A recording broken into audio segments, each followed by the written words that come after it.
Hello, everyone. This is D-Nice over here at the Print and Word Bookstore in Portsmouth, VA, and welcome to yet another episode of Bookstore Shenanigans. On today's episode, we are once again mobile, and it is currently March 2026, so it is Women's History Month. And so for today's episode, we're going to try to keep it very brief. I just wanted to showcase some of the titles that we have on our shelves right now that honor that month. It is Women's History Month, so let's get into some women's history. So a lot of stuff is in the past, but remember, we are currently acting out our own history. So at the end, we're going to have a bit of introspective perspective. However you want to say that, we're going to think about ourselves and put ourselves in modern day women's history at the end. But for now, let's see what do we have on our shelves that honor this month of women's history. So without further ado, let's turn the camera around. Okay, so we're not going to get into the women's history that involves like some of the female authors that we have, although we have plenty of books by female authors. We're not going to get into that. It's Women's History Month, so we're going to just focus on our nonfiction section. So I just wanted to say, right now we have The Look by Michelle Obama. Now this one's really nice because it's not like, if you're like me, where sometimes you get reading fatigued, where it's like, there's too many words, I'm just not in the mood to read, I just don't want to finish reading a book. This one's fantastic because you get to look at a lot of pretty dresses. And so it's just, she was a monumental first lady. And so it's just appreciative that I get to see a lot of the wonderful looks that she had in The Look. So as you can see, a lot of our like front-facing books right now are women-focused. Not all of them, but we have quite a few of them. A lot of our female books or books about women are a lot politics-based and activist-based. So a lot of the stuff that we have is about politics and activists, monumental women that made monumental changes in history. So this one would be a really good one if you're trying to get into some women's history right here. What I love about this is that this one contains 3 different women in one book. So a lot of the stuff that you're going to see today is going to involve just one individual, just one at a time, and focusing on one person because that one person did so incredibly much for the world that they had to get their own book. But I like this because it gives you a kind of bit of a more zoom out, and you get to see like the interconnectedness of these 3 women. So that's fantastic. So this is a wonderful month for you history buffs out there who are like, history is my jam, I want to learn some stuff. So all you history buffs out there, please teach us some stuff about wonderful monumental women in history. So this one's about Ida B. Wells and the campaign against lynching. Now this one, you can tell this woman did a lot. Very, very, very influential because look at that. I don't know if it translates well on camera. This is a thick book. It's a little stout, but it is a thick book. It is a dense book. Like, this is like the whole life story right here. So you can tell this woman did a lot in history, and she was very influential and very monumental against the lynching movement and activism. And so this one, if you're into history, definitely check this one out because there's a lot. There's a lot to this. It's going to be difficult to put this back with one hand, so let me pause. Okay, so this one, Love and Whiskey, is a book that I've actually had on my to-read list for over a year now. Over a year? Has it been over a year? Okay, maybe a little under a year now. But I've really wanted to read this one because this book is not like a nonfiction book about specifically a woman, a monumental female woman in history, but it was written by one, Fawn Weaver. So this is just a little sidebar. If you don't follow Fawn Weaver, she is a very, very influential and monumental woman in modern day history. So please follow her because I am so inspired by Miss Fawn Weaver. It is just fantastic. Okay, so what else do we have here? Just slowly show you guys what's on our shelves. Let's see. Is there anything else? Oh. There was a book about 3 mothers. This one right here seems like it's going to be an interesting read. The 3 mothers. So how the mothers of Martin Luther King Jr., Malcolm X, and James Baldwin shaped a nation.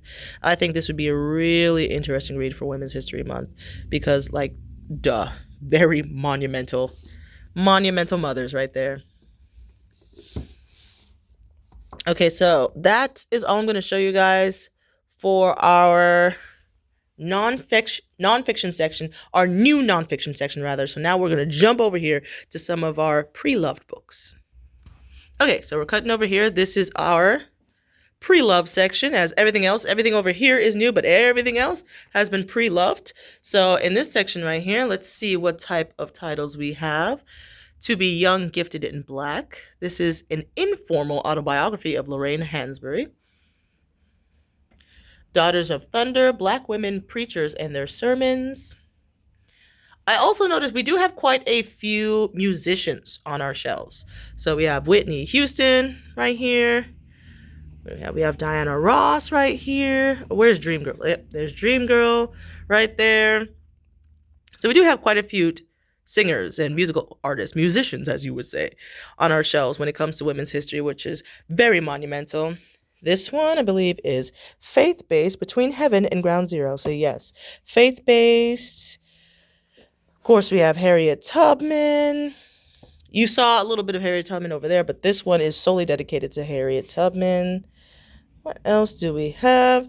We just have like random women in history. Just quite an interesting selection of titles. I don't know what Angela's Ashes is about, though. That might not be relevant because I don't actually know what that's about. Oh, this is a cute one. A Time for Remembering, the Ruth Bell Graham story. Monumental woman in history. Fantastic.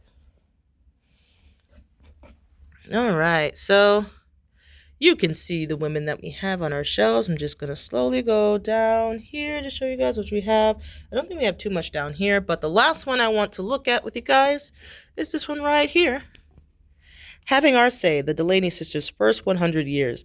This one, I think I'm going to dabble in a bit more off camera because this is about sisters who lived to be over 100. Both of them, like over 100 years old. So we're talking about women's history right here. That right there, like excellent example of women's history. So they have lived through and seen so much.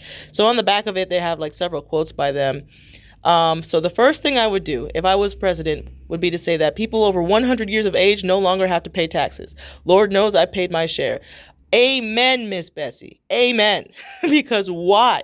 You are over 100. It doesn't make any sense. So I just think like this right here is going to have quite a few gems in it. So I'm going to probably dig into this and dive into this off camera, but I'm going to put this back on the shelf and have a little one-on-one chat with you guys at the table. So see you in 3, 2, 1. Bam, and we're here. So I just want to have a little brief one-on-one chat with you guys about Women's History Month, and let's bring it to today. So we all know that history is in the making. We currently are living out history. And so for this Women's History Month, I want to speak to my ladies out there who are currently women acting out history. I just want you to just think about something that I've been thinking about by looking at some of the books on the shelves, by diving into some of them very briefly, and just in those brief discoveries, learning how impactful and influential these women are. You are yourself. I'm speaking to the ladies here. I'm just speaking to women. Men, sorry, step out of the room. You are currently acting out women's history right now, right here. And so the thing that I've been thinking about by seeing all these titles and being with these books with these monumental, influential women is, if I am living out women's history right now, 10 years from now, let's go into the future, and let's say it's Women's History Month again, and somebody, either you or somebody else, made a biography or autobiography about your history. What would your women's history book say? It's just got me thinking, they have done so much for society. They've done so much for other women. They've done so much for people around the world that it's like, what am I currently doing with my life? How am I living out my women's history right now? History didn't just stop, right? We didn't just stop being influential. We didn't just stop making moves. We didn't just stop making things just be monumental. We didn't just stop. It's still actively going.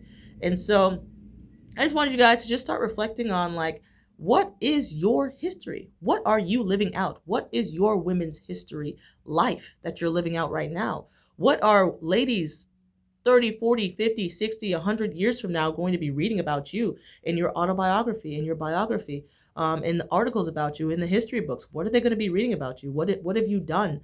What are you doing with your life right now? And if you don't feel like you're doing enough, how can you decide in this moment, what ways can I change to make sure that I'm truly making a positive impact? Not just any impact, because there are evil people in this world as well making an impact. We want to be people who are making a fantastically positive impact in the world. So I just started thinking about that because you guys know I've been getting like blips and pieces of historical stuff ever since Black History Month. And so it's getting the gears turning in my mind of like, wait a second, we are living out history right now. We are living, breathing, walking, talking miracles. Taking it back to church. But yeah, we're living out history right now. And so it's like, what is our history saying about ourselves? I'm not talking about the history that somebody else is doing, right? I'm not talking about world history. I'm talking about your specific history. What exactly is it that you are doing to make an impact in this world? What are you doing to make an impact in other people's lives? At church, we have this acronym called JOY. So it's Jesus, others, yourself. It's like, so for me, in that introspective, it's like, am I reflecting joy? Jesus first, others, then myself last. Is that how I'm living out my life? And so, full transparency, it ain't always happening, okay? Right? I have a lot of work to do in my personal life, but I want for my women's history to reflect that joy. I want to be a light. I don't want to be any darkness in anybody's life. I don't want to be a Debbie Downer, or a Denise Downer in this case, a D Nice Downer. So because I want to be a light in this world, because I want to be joyous, because I want to be peaceful, because I want to have all the fruits of the Spirit in this world, it's got me thinking, what is my current living women's history? And so, ladies, I want you to think about the same thing. 10, 20, 15 years, even 5 years from now, even tomorrow. Like what's going to be written down in the history books about you? What has been your impact? For me, I want to be filled with joy, that acronym that I learned from church.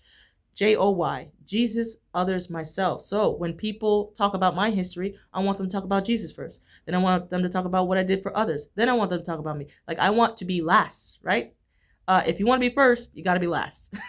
I know that's the opposite of how the world typically thinks and tells you guys, but that's what we have to learn as believers. And so it's like, I really want Jesus to shine first for myself. So that would be my personal example of like how I want my women's history to live itself out, is I want Jesus to shine first in the things that I do and the things that I say and how I act and how I carry myself and the actions that I have and the impact that I have. I want it to reflect him first, Jesus first. And then I want to see, okay, what am I doing for others? How am I brightening their day? How am I being a light to them? How am I pouring into them? How am I giving to them? What am I doing for other people? And then I'm at the bottom. So that's the direction that I would like for my women's history to live itself out. Now I can talk the talk.